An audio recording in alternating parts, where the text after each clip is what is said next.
जय हिंद दोस्तों, कैसे हैं आप सब। आज हम राजस्थान के ब्रह्मनगरी यानी कि पुष्कर शहर की बात करने जा रहे हैं। दोस्तों आज की वीडियो में हम जानेंगे कि हमको पुष्कर कैसे पहुंचना है, पुष्कर में ब्रह्मा जी के दर्शन कैसे करना है, पुष्कर में हमारे रुकने की क्या व्यवस्था है तथा हमारे खाने पीने की भी क्या व्यवस्था है, और साथ ही साथ ये भी जानेंगे कि पुष्कर में और भी दर्शनीय स्थल तथा पर्यटन स्थल हमारे कौन कौन से हैं, और अंत में ये जानेंगे कि पुष्कर में हमको कुल खर्चा कितना लग जाएगा। तो दोस्तों बने रहिए हमारे वीडियो में, एक एक करके सारी बातों को विस्तार पूर्वक समझते हैं, जिससे आपको पुष्कर जाने के लिए काफी सहूलियत हो और साथ ही साथ आपका बजट भी कम बने।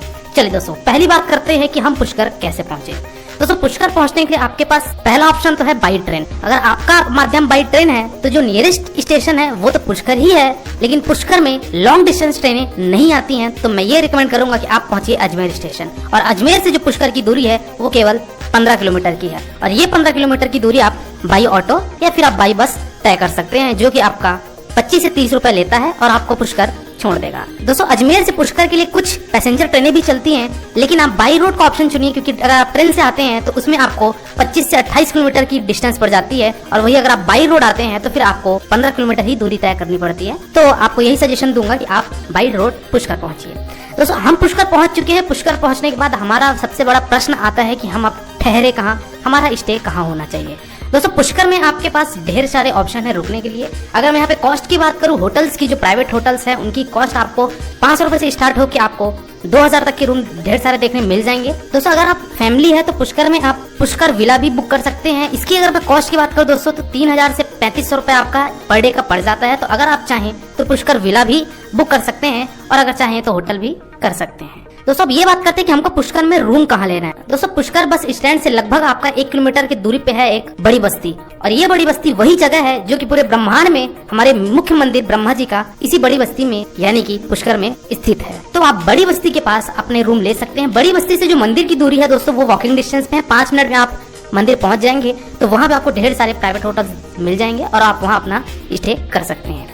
चलिए दोस्तों अब बात करते हैं कि पुष्कर में हमको खाने पीने की क्या व्यवस्था है। दोस्तों पुष्कर में आपको खाने पीने की भी ढेर सारी फैसिलिटी अवेलेबल है। अगर मैं यहाँ पे थाली सिस्टम के कॉस्ट की बात करूँ दोस्तों तो वो आपका 60 रुपए से लेके 100 रुपए 150 रुपए तक का जाता है। डिपेंड करता है कि आप कौन सी थाली प्रीफर करते हैं। चलिए दोस्तों इसके बाद हमको ब्रह्मा जी का दर्शन करना है, लेकिन ब्रह्मा जी के दर्शन करने से पहले हमको एक चीज और करना है, वो है पुष्कर सरोवर में हमको स्नान करना। दोस्तों वहीं भी मंदिर के पास में ही लगा हुआ बना है एक पुष्कर सरोवर, जिसमें आपको 52 घाट देखने को मिलेंगे। और 52 घाट में जो मुख्य घाट है और जो प्रसिद्ध घाट है वो है हमारा ब्रह्म घाट। ब्रह्म घाट में आप स्नान कर सकते हैं, और हम चलते हैं ब्रह्मदेव के मंदिर यानी कि ब्रह्मा जी के दर्शन करने के लिए। दोस्तों मंदिर परिसर में प्रवेश करने से पहले आपको मोबाइल कैमरा अलाउ है, आपको ले जाने दिया जाएगा, लेकिन आपको वीडियोग्राफी और फोटोग्राफी वर्जित है। तो आप मोबाइल अपने पास रखिए, लेकिन मंदिर कैंपस में आप कहीं भी फोटो शूट या फिर आप वीडियो शूट मत करिए। दोस्तों ब्रह्मा जी के मंदिर में दर्शन करने के लिए जो समय लगेगा वो आपका लगभग 15 से 20 मिनट भी लग जाता है, और अगर आप ऑन सीजन में आते हैं तो फिर आपको समय जो लगेगा वो आपको 1 से 1.5 घंटा भी लग जाता है। आगे हम अभी बात करेंगे कि हमको कौन से सीजन में आना चाहिए। तो आप लाइन में लगिए, ब्रह्मदेव का जाप करते हुए हम ब्रह्मा जी के दर्शन करते हैं, अपनी मनोकामनाएं मांगते हैं और हम मंदिर परिसर से बाहर आते हैं। चलिए दोस्तों अब हम बात करते हैं कि हमको पुष्कर कब आना चाहिए और कितने दिन का हमको स्टे बनाना चाहिए। दोस्तों पुष्कर में बेसिकली लोग सुबह आकर शाम को अपनी रवानगी ले लेते हैं, क्योंकि एक दिन पर्याप्त रहता है कुछ दर्शनीय स्थल को घूमना और साथ में हमारे ब्रह्मा जी का दर्शन करना। तो एक दिन में भी आप पुष्कर घूम सकते हैं, लेकिन अगर आप सारे विजिटिंग प्लेसेस में विजिट करना चाहते हैं तो आप 2 दिन लेकर चलिए। 2 दिन आपके लिए भरपूर है पूरे पुष्कर के सारे दर्शनीय स्थल को घूमना और आपके ब्रह्मा जी के दर्शन करना। अब बात करते हैं दोस्तों कि हमको पुष्कर आना कब चाहिए।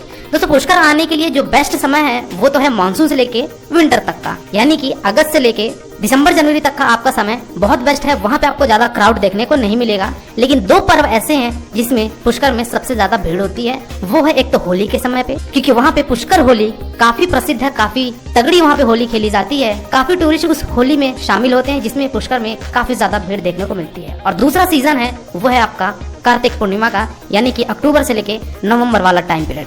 इस टाइम पीरियड में दोस्तों वहाँ पे 7 दिन का पुष्कर मेला लगता है, जो कि बहुत ही विशाल मेला होता है, और इस मेले में काफी लोग आते हैं, जिससे पुष्कर में इन 7 से 10 दिनों में काफी ज्यादा भीड़ हो जाती है। और वहाँ पे होटल्स के और तथा वहाँ पे रेस्टोरेंट्स के दोनों के कॉस्ट काफी ज्यादा हाई हो जाते हैं। जो रूम आपको 500 रुपए में मिलता है वो उस समय पे आपको 1200 से 1500 रुपए पर डे का रूम आपको देखने को मिलेगा। तो ये 2 सीजन आप छोड़कर आप किसी भी समय जा सकते हैं। पुष्कर में ज्यादा गर्मी देखने को आपको नहीं मिलेगी। और अगर मैं बात करूँ समर सीजन की, तो दोस्तों आपको फिर बताने की जरूरत नहीं है कि राजस्थान में गर्मी का क्या पैमाना रहता है। चलिए दोस्तों, अगली बात करते हैं दोस्तों हम कि हमको पुष्कर में और कौन कौन से स्पॉट पे विजिट करना है और हमारा साधन क्या होगा। दोस्तों सबसे पहले स्थान की अगर मैं बात करूं दोस्तों तो वो है आपका रंगनाथ स्वामी टेम्पल। दोस्तों रंगनाथ स्वामी टेम्पल आपके ब्रह्मा जी मंदिर से कुछ ही दूरी पे बना हुआ है, तो आप वहां जाके दर्शन करिए और प्रस्थान करिए अपने अगले स्थान की, वो है आपका वाराह टेम्पल। दोस्तों वाराह टेम्पल यानी कि यहाँ पे वाराह स्वामी जी का मंदिर है, यहाँ पे विष्णु अवतारी वाराह स्वामी जी हैं, तो इनके दर्शन करिए और बढ़ते हैं हम दोस्तों अगले स्थान की तरफ। दोस्तों हालांकि पुष्कर में तो आपको ढेर सारे सैकड़ों मंदिर देखने मिल जाएंगे, क्योंकि पुष्कर में मंदिरों का नगर है, लेकिन मैं उन मंदिरों का यहाँ पे चयन किया हूँ जो की आपको घूमना जरूरी है। और आप बढ़िए अगले स्थान की तरफ जो कि है पंचकुंड शिवा टेम्पल। दोस्तों पंचकुंड शिवा टेम्पल, यहाँ पे 5 पांडवों के नाम पे कुंड बनाया गया है, जो कि पांडव यहीं ठहरा करते थे और पांचों भाई के नाम से यहाँ पे आपको 5 कुंड देखने को मिलेंगे। तो आप पंचकुंड में भी जाइए, वहाँ कुछ समय व्यतीत करिए, दर्शन करिए और आप बढ़िए आगे स्थान की तरफ जो कि है सावित्री माता का मंदिर। दोस्तों सावित्री माता का मंदिर पहाड़ पे है और इस पहाड़ से आपको पूरे पुष्कर शहर का एक काफी शानदार, एक काफी दृश्य देखने को मिलेगा, जो कि बेहद खूबसूरत है। यहाँ पे आप फोटो शूट कर सकते हैं, वीडियोग्राफी कर सकते हैं। एक छोटा सा ब्लॉग बनाकर आप जरूर रखिएगा, ताकि आपको पुष्कर की मेमोरी हमेशा याद रहे। तो दोस्तों आप सावित्री माता के दर्शन करिए, यहाँ पे कुछ समय व्यतीत करिए और आप बढ़िए अगले स्थान की तरफ, जो कि अंतिम स्थान है, वो है आपका कैमल सफारी। दोस्तों कैमल सफारी यानी कि यहाँ पे कैमल की राइडिंग